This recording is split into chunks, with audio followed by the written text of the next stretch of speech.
Welcome back, guys. So, I thought we were done with this furnace. You probably thought we were done with this furnace.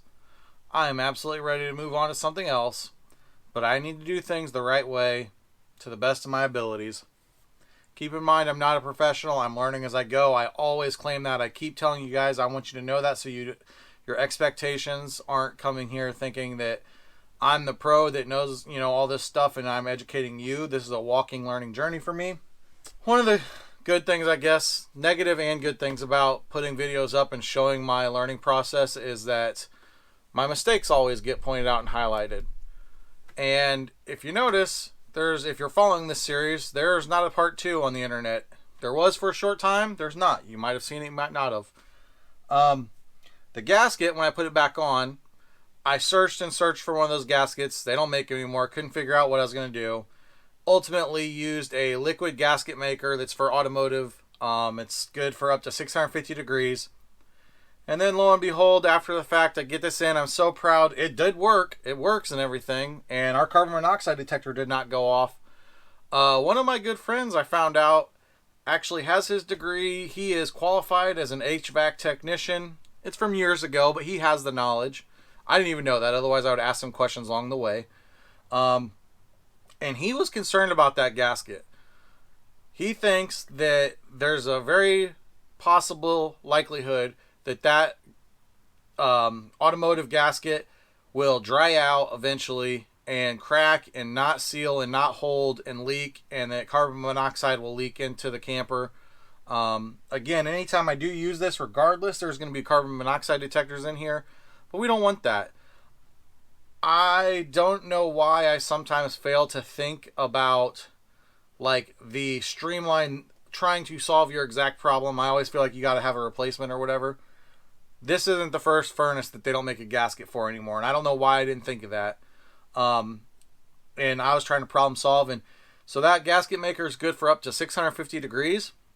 Well, my friend pointed out, he goes, a fire itself at the fire is 1500 degrees oftentimes. But 650 degrees probably isn't enough heat resistance anyways. And then, so I'm like, what do I need to use? What do I use? I found the automotive gasket makers. Those are not high heat. Those are more for car parts, putting on valve heads or whatever. Same thing though. They make those for furnaces, for burners, for wood stoves, for all kinds of different things, even for the doors. And he told me, fire retardant, high heat gasket maker. And I go on Amazon and it was the very first thing I found.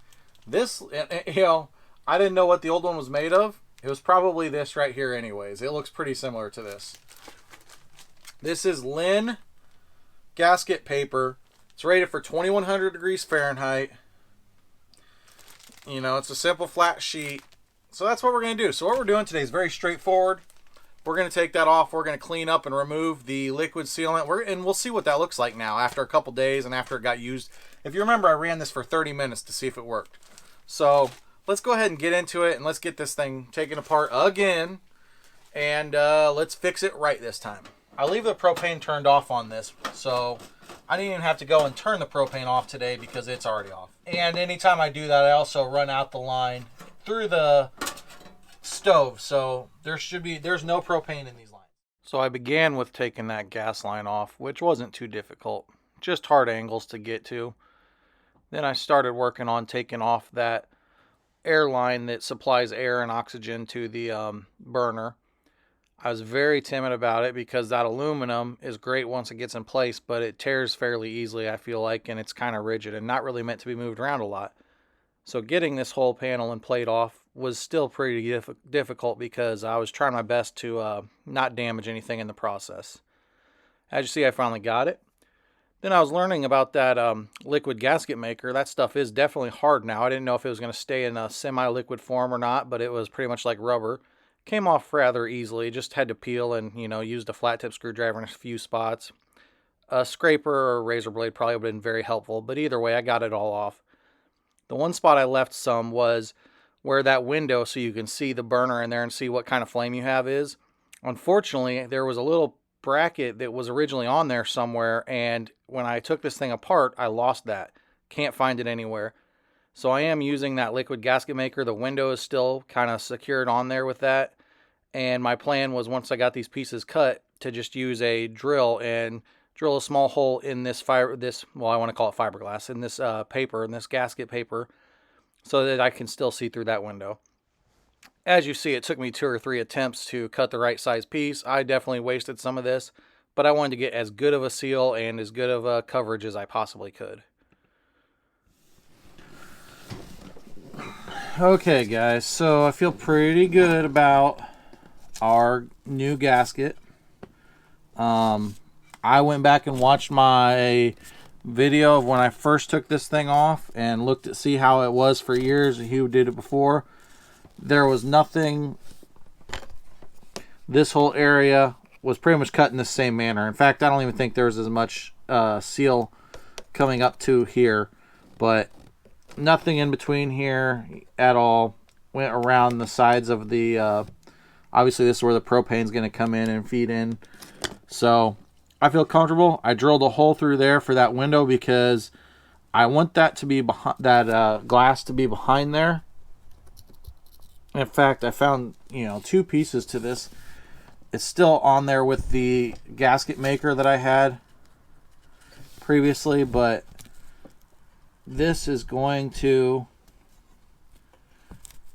keep that sealed, and obviously it shouldn't be moving around there.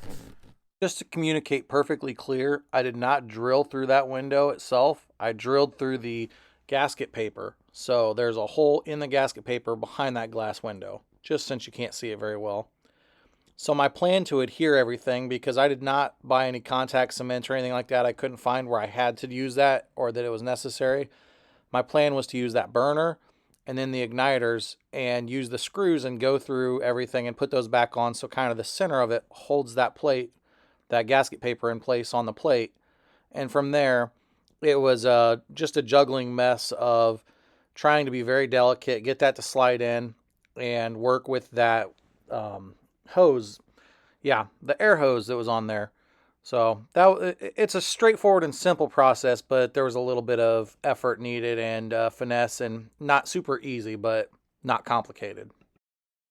All right, I'm going to try to show you guys real quick, and then I'm going to get back to working on it myself. But the battle I'm fighting now, I've got that on. I've got the gasket made. I think I've got a good seal around everything. But now I want my air intake, which this is just a fresh air intake in there supplying oxygen. So the importance of it is making sure we get the proper amount of oxygen, because we don't want a bad burn on the propane, which then that can create carbon dioxide issues.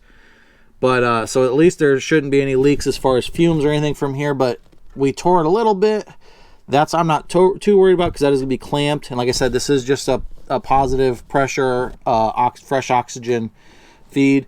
But I do want to get it up there a little tighter, just so it won't slip off. And I think I might slap a small piece of that ductwork tape on there, just to kind of take care of it. And it is going to be clamped, so I'm just trying to get this on as good as possible right now. I don't think I'm in the space of any really big issues, but once I get this back in, I don't want to screw with it anymore. I don't want this line to fall off. There's no reason it should, but remember, this is a camper. It will be towed and bouncing around on the road. So that's what I'm fighting right now. So let me get back to it. This is where watching those YouTube videos makes things look so easy, and it's that I can do it type of mentality. But then it's not complicated, but it's just so much harder to get the job done in reality. I grabbed onto the whole hose. I tried a couple different things. Eventually, I put a little bit of that tape on the tear, tightened the clamp down just a little bit, pulled it, got it good enough, got it on there pretty good, and secured everything up.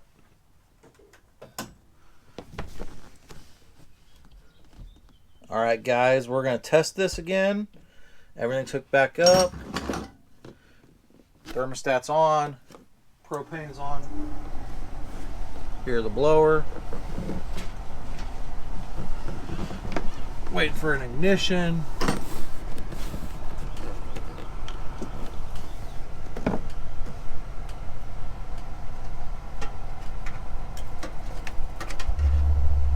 We hear that going.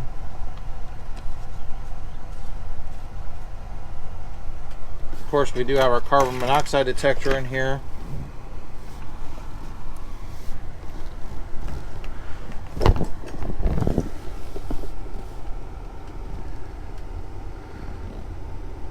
what you guys can see, we got a, looks like a pretty good blue flame. It's hard to tell in that little bitty hole, in that little bitty port. I've put plenty of this leak detector on there, probably more than I should. But as you see, we don't see anything, which that fitting is, you know, it's like using your propane grill. You're never worried that that's not gonna seal up, you know, so it threads on and off pretty good. It's hard to tell in that port, but what I do see a bright red glow in there, and I think that I see one tiny bit, and it's very consistent. I got a feeling that's probably the igniter or the burner or something, because it's not like a flame that's crackling or doing anything, if that makes sense. But the rest of what I see in there is a straight blue stream. If you saw rolling, and I've watched other videos, this is where I'm picking this info up, because I got really paranoid after I had to change this gasket.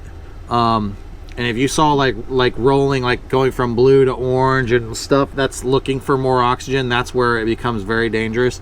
But again, always have a carbon monoxide detector when using any kind of furnace, gas furnace or propane, whatever. So this is already, I'm not going to bother getting out my